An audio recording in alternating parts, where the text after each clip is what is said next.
Bien, y la situación en Venezuela se está complicando cada vez más. Ayer hablábamos del día clave, la tarde y la noche clave que fue ayer. Movilizaciones a favor y en contra del régimen de Nicolás Maduro y dos personas que actualmente dicen tener la presidencia del país. Juan Guaidó por un lado y Nicolás Maduro por el otro. Exactamente, nos metemos ya de lleno en el tema Venezuela porque nos visita en este momento en nuestro estudio Modesto Guerrero. Él es periodista, biógrafo de Hugo Chávez.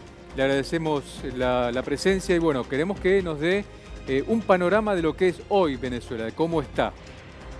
Hoy, por el día de hoy. Por el día de hoy, sí. Bueno, hoy amaneció al revés de como estuvo ayer.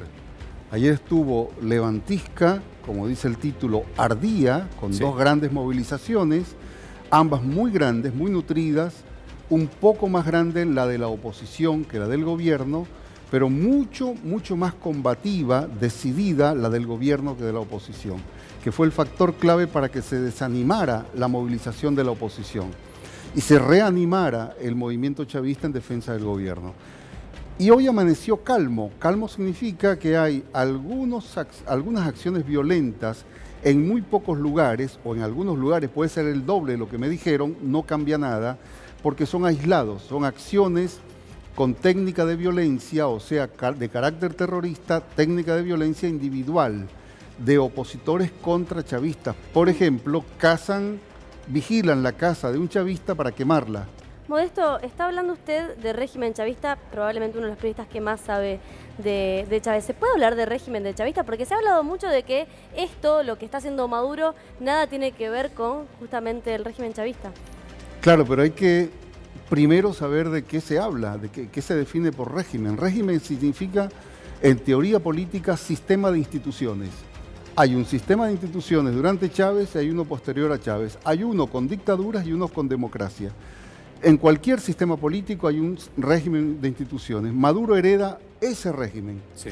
Lo modifica parcialmente, ¿por qué? Porque al salir del escenario el presidente, que era además líder, y líder casi único del proceso político, lo que queda es una nueva combinación de instituciones, cambia el formato del régimen con un presidente heredero y un sistema institucional que antes era el pueblo movilizado chavista, más las Fuerzas Armadas, más el líder. Ahora es las Fuerzas Armadas más el pueblo movilizado, o a la inversa da lo mismo.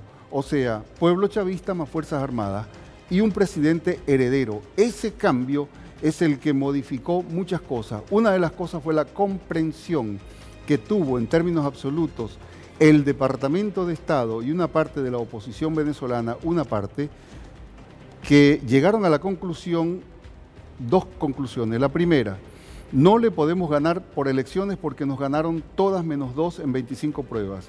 No le podemos ganar por guarimbas y acciones violentas porque nos derrotaron en todas, 9 en 20 años.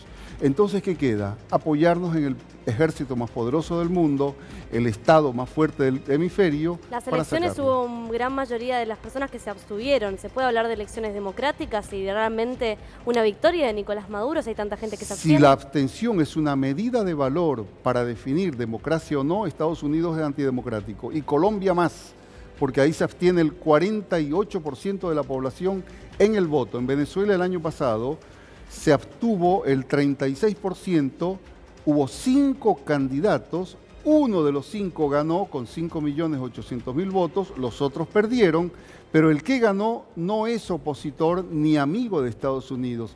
Y los que perdieron tienes chavistas de izquierda y tienes uno solo que era de oposición, pero ese de oposición, ¿por qué la oposición no votó por él?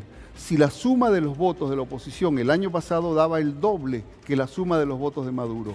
Esa pregunta nos conduce a lo siguiente: no estaban de acuerdo con ese opositor porque tiene pasado chavista. ¿Y por qué cree entonces que muchos países, incluido Argentina, Estados Unidos, se manifiestan contrario a lo que está sucediendo en Venezuela, más precisamente a Maduro, ¿no? Bueno, pues eso es comprensible, esa es la respuesta más sencilla, eso es comprensible. De 192 países que componen el sistema planetario en términos de Estado y política, solo 14 desconocen a Maduro y reconocen a Guaidó.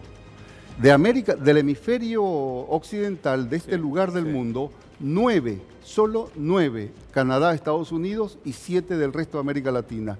Todo el arco restante, no sé cuánto es 192 menos 14, todo el resto del planeta reconoce al gobierno de Maduro. O no intervino. Pero claro, o no intervino, reconoce al gobierno de Maduro. China, Rusia intervino a decir que lo reconocía a Maduro, pero los demás no se pronunciaron al respecto. No, bueno, eso es desconocer cómo funciona el sistema de estados.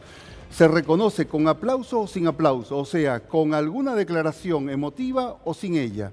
Pero si tú no desconoces a un gobierno, estás reconociéndolo en el sistema de Naciones Unidas. No tienen nada, no están obligados a agregar nada. Estamos hablando de 14 países que desconocen a un presidente. De 32. Es gravísimo. ¿Sabes cuántos Pero ¿cuántas naciones las hay desconocen? En América Latina? 14. ¿Cuántas naciones desconocen el régimen de los otros presidentes? La pregunta es ¿cuántas naciones hay en América Latina? Lo que yo estoy preguntando es ¿cuántas personas desconocen el régimen de Nicolás Maduro? Sí. De otros presidentes también. Perfecto, yo te puedo responder eso sin problema, pero la pregunta para poder responder esa es ¿cuántos presidentes hay en América Latina? 32.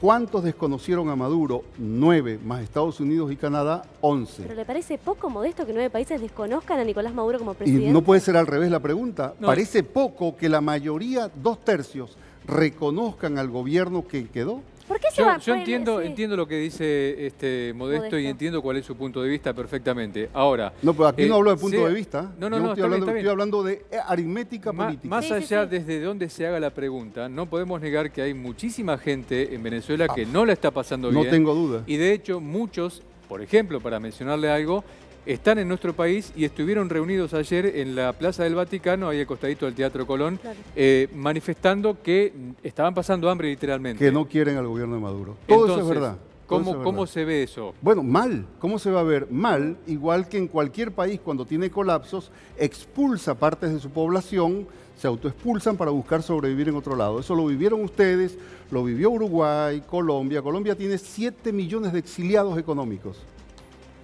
800.000 son de carácter político. Modesto, usted es venezolano, hacen colas para buscar papel higiénico y pan. Sí, hacían, ya no. Hacían. ¿Y se fueron por eso? Bueno, es verdad lo primero, no es verdad lo segundo. Hacían cola, ya no, porque hay papel higiénico y hay pasta dental. Pero que lo tenemos que ver como un mérito a eso, Modesto. No, ninguno. Yo no digo que tenga mérito. Yo digo que es verdad lo primero y es verdad lo segundo. ¿Hay una crisis humanitaria en Venezuela en este momento? No, porque crisis humanitaria es cuando colapsa el sistema de asistencia y eso no colapsó. ¿Sabe dónde no hay? Y nadie habla de eso. ¿Dónde sí hay? En Yemen. Ahí sí hay un colapso total del sistema de asistencia. En Venezuela no. Dile a cualquier venezolano o venezolana que no tenga líos en la cabeza de pasiones ni chavistas ni antichavistas que vaya a un hospital venezolano a ver si no lo atienden. Puede ser que no haya jeringa, puede ser que no haya insulina, puede ser. Bueno, entonces tiene que preguntarse por qué no hay jeringa e insulina. Bueno, muy bien, el Estado ordenó comprar al ministerio hace 3 meses y medio, 1.600 millones de dólares en medicamentos, sobre todo insulina.